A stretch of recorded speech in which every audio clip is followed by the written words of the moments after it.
63편의 말씀을 제가 한 구절, 여러분께서 한 구절씩 번갈아 읽고 마지막 절은 함께 읽도록 하겠습니다. 시편 63편에 기록된 하나님의 말씀입니다.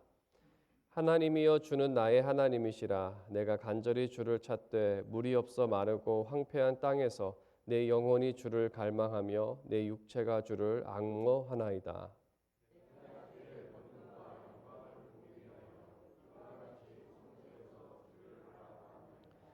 주의 인자하심이 생명보다 나음으로 내 입술이 주를 찬양할 것이라.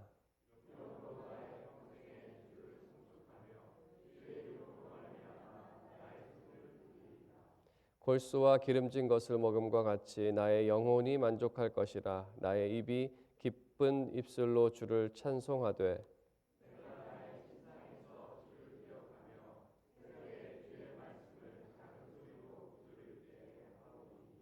주는 나의 도움이 되셨음이라. 내가 주의 날개 그늘에서 즐겁게 부르리이다.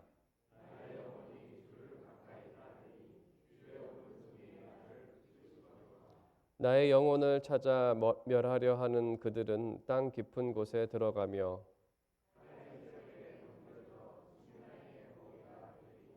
함께 읽겠습니다. 왕은 하나님을 즐거워하리니 주께 맹세한 자마다 자랑할 것이나 거짓말하는 자의 입은 막히리로다. 아멘. 저희가 앞으로 3일 동안 이 시편 63편 또 내일은 4편, 그다음 65편 세 편의 시편을 함께 묵상하고 또 기도하는 시간을 갖도록 하겠습니다. 오늘 말씀 또 우리가 3일 동안 볼 말씀은 그 다윗의 시입니다. 목마른 영혼이 하나님을 찾는 모습으로 시작하며 또 오늘 말씀은 찬양으로 끝나는 내용입니다. 당연히 그 중간에는 그 목마름이 채움을 받았다라는 그러한 의미가 담겨져 있는 것이죠.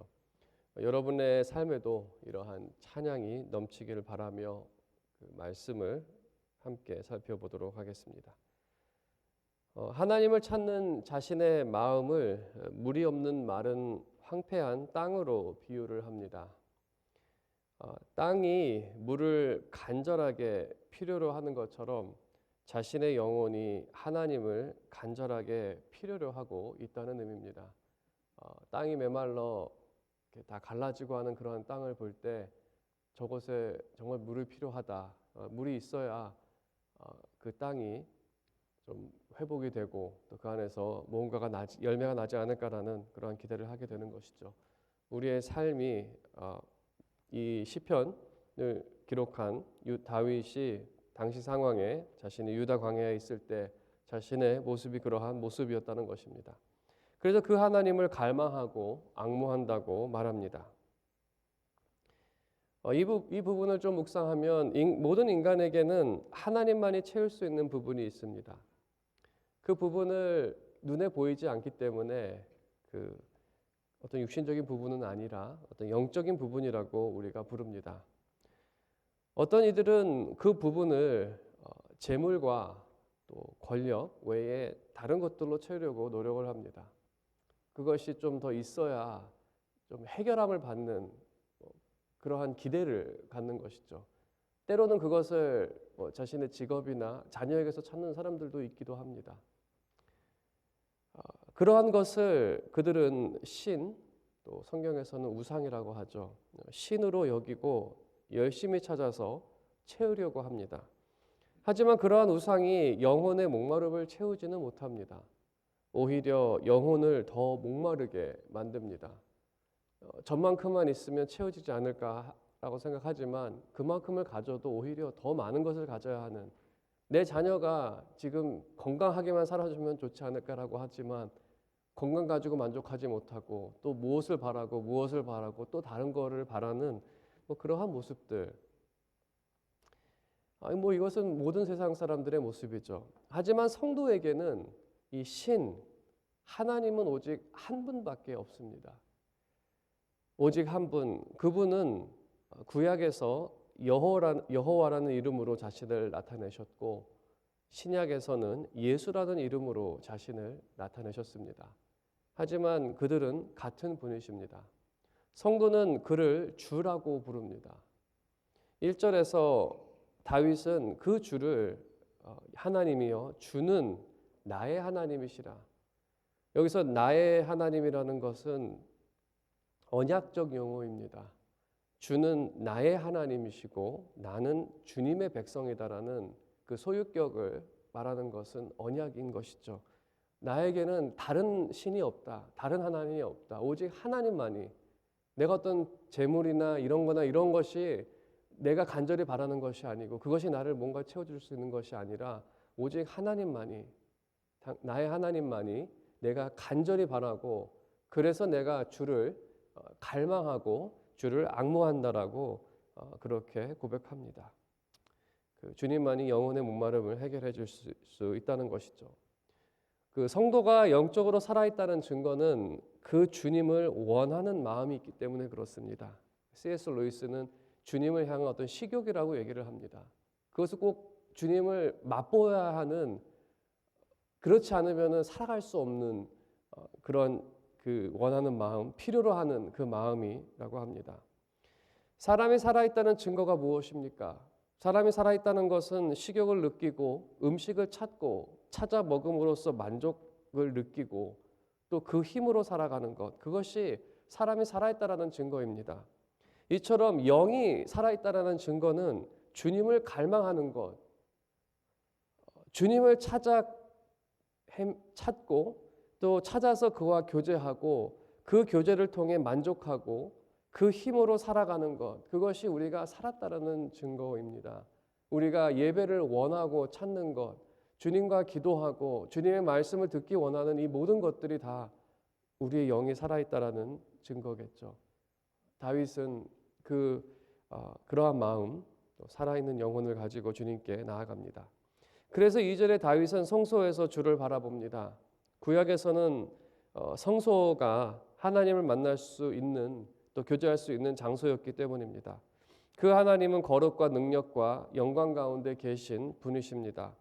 그리고 3절에 기록된 것처럼 그는 인자하심이라는 것은 언약적 사랑으로서 약속하신 일들을 신실하게 행하시는 분이라는 의미입니다.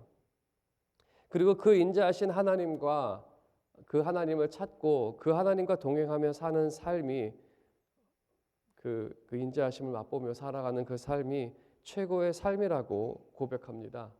3절에 생명보다 낫다는 것은 우리 삶에서 생명이 제일 귀한 거죠. 그보다 더 낫다는 것은 최고라는 것. 다른 말로 하면 하나님과 동행하지 않는다면 살 이유가 없다는 의미죠. 하나님이 없는데 무슨 살 이유가 있겠느냐라는 그러한 말이죠. 때로는 재물을 너무 좋아하시는 분들은 망하게 됐을 때 이제 살 의미가, 만일에 파산하고 난 다음에 살 의미가 없다라고 하는, 세상 사람들은 그렇게 얘기를 하겠죠. 자녀의 모든 것을 두었던 사람이 그 자녀가 떠나고 없어진다든지 좀 어떤 사고를 당할 때 정말 이제는 살 이유가 없어지는 그러한 고백을 하지 않습니까? 하지만 우리 신자들에게는 정말 주님의 인자를 받는 거, 인자하심 가운데 살아가는 거, 그것이 없다라고 한다면 더 이상 살아갈 필요가 없다라는 그러한 고백이죠. 그렇기 때문에 인자하신 하나님과 동행하기 때문에 내 평생에 주를 송축하고, 이 말의 의미는 하지만 주님은 나를 떠나지 아니하시고 항상 나를 인자하심 가운데 대하시는 분이기 때문에 내가 평생토록 그를 송축할 것이고, 주의 이름이라는 것은 우리에게 나타내신 바, 주의 이름은 거룩이고 주의 이름은 능력이며 주의 이름은 영광이고 주의 이름은 사랑입니다. 이것은 다 하나님께서 우리에게 나타내신 것들이죠. 주의 이름, 주님께서 우리에게 나타내신 그러한 모습들로 인해서 찬양을 한다는 것입니다. 우리가 영혼의 목마름에 대해서 이렇게 다윗이 이야기하는 것은 그러한 질문이 가끔 들기 때문에 그렇습니다. 가끔은 하나님께서 우리와 함께 하십니까? 라는 질문을 하게 되고, 그럴 때마다 주님을 찾는 상황이 발생합니다. 63절의 서두에서 기록되어 있는 것처럼 이것은 다윗이 유다 광야에 있을 때입니다. 이때는 그 사울로부터 쫓김을 당해서 도망치던 그러한 때입니다.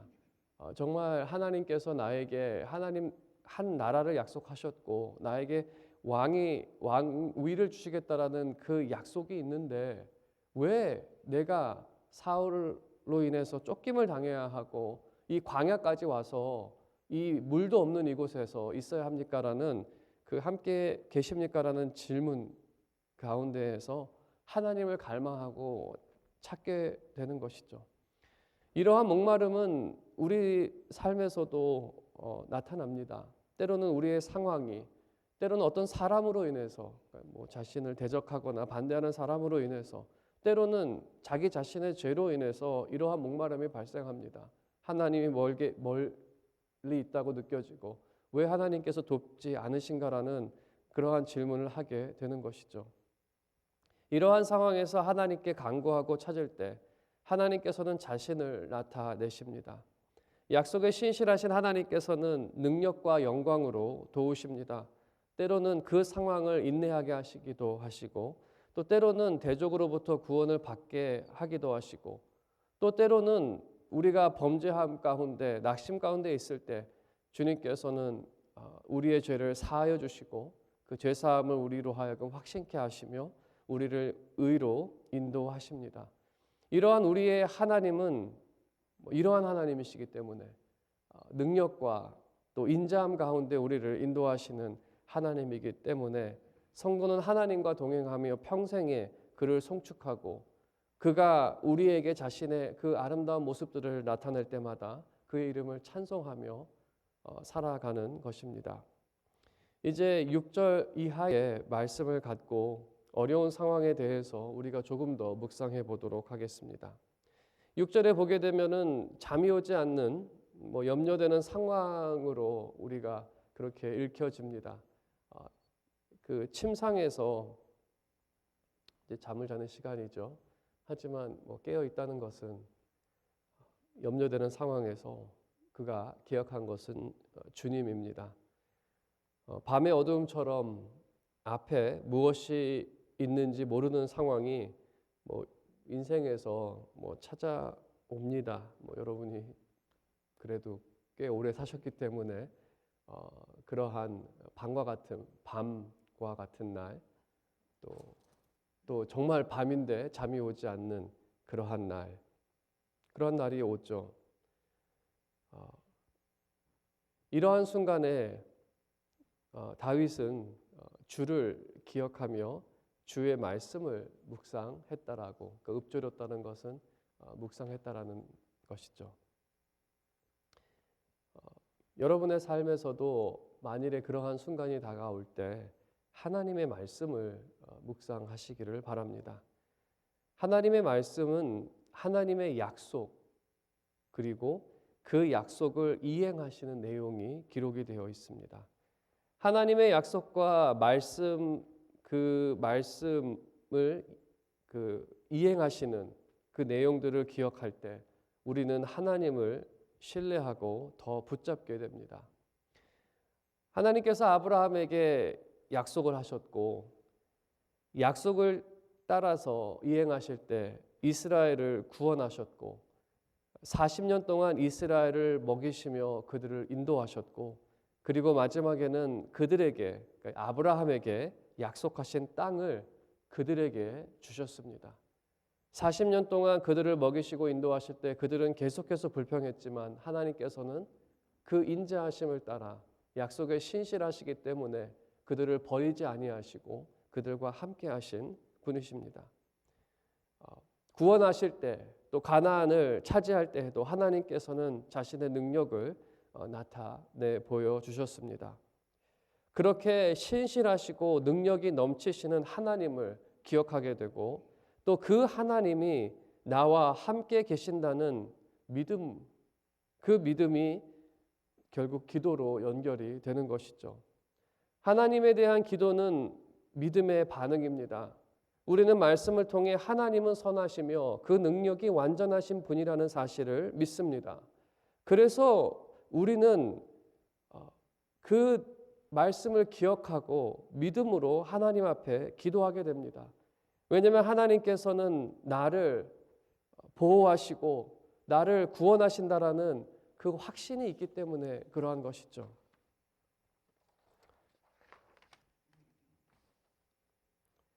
다윗은 그러한 확신을 가지고 이제 9절에서 마지막 절까지 이제 선포를 합니다. 하나님께서는 전에도 우리 선조들에게도 나의 삶 가운데에도 이러이러한 일을 하셨던 그러한 분이라는 사실을 기억하면서 아직 여전히 그는 그 유다 광야에서 사울의 쫓김을 당하고 여러 가지 어려움을 당하고 있지만 다윗의 확신은 9절 이하에 기록되어 있는 것처럼 원수의 최후입니다. 원수라는 것은 하나님께서 세우신 뜻이 이루어지지 않도록 노력하는 대적을 뜻합니다. 하나님께서는 다윗을 통해 한 나라, 하나님 나라를 세워 온 세상을 축복하실 계획을 말씀하셨습니다. 하지만 다윗의 상황은 쫓기면서 광야를 돌아다녔습니다. 하지만 때가 되었을 때 하나님께서는 자신이 계획하신 일을 완성하십니다. 그를 이스라엘의 왕으로 세우시고 또 그 주변의 모든 국가들을 굴복시키신 그러한 일을 이루신 것이죠. 하지만 이 다윗에 대한 기록은 거기서 끝나지 않습니다. 다윗에 대한 기록은 예수 그리스도에 대한 예언입니다. 다윗에게 약속하신 것은 최종적으로 그리스도를 통해 성취됩니다. 하나님께서는 그리스도를 통해 이 세상 가운데 한 나라를 세우실 것이고 그 나라가 세상 땅끝까지 미치게 될 거라는 그러한 약속을 하셨습니다. 하지만 우리가 잘 알다시피 그리스도께서는 그 하나님 나라를 이 땅에 세우러 오셨지만 원수로부터 죽임까지 핍박을 당하고 결국 죽임을 당하게 됩니다. 하지만 하나님께서는 그를 죽은 자 가운데서 살리시고 그에게 가장 높은 자리를 주셨습니다. 그에게 하늘과 땅의 모든 권세를 주심으로 이 땅에 하나님의 나라를 세우셨고 계속해서 그 나라는 땅끝을 향해 날마다 커져가고 있습니다. 우리가 이 하나님의 약속과 하나님께서 행하신 일들을 기억할 때 우리가 염려하지 않게 되는 것은 우리에게 주신 약속이 능히 완성될 것을 확신할 수 있게 됩니다. 광야 같은 우리의 삶이 젖과 꿀이 흐르는 풍요를 누리게 될 것이고 우리의 여정이 끝나는 날에는 하나님께서 약속된 기업을 받아 누리게 될 거라는 것. 그리고 그때까지 주님은 우리와 동행하시며 이 세상에서 누릴 수 없는 평안과 하나님 나라의 풍요를 미리 맛보며 살아가게 될 거라는 것. 무엇보다 우리가 간구할 때마다 주님께서는 들으시고 자신의 능력과 영광과 그리고 신실한 신사랑을 우리 가운데 나타내실 거라는 것. 우리가 이 사실들을 기억하고 또 믿을 때 우리는 간구하게 되죠. 주님, 우리에게 그 하나님의 나라를 맛보게 해달라고.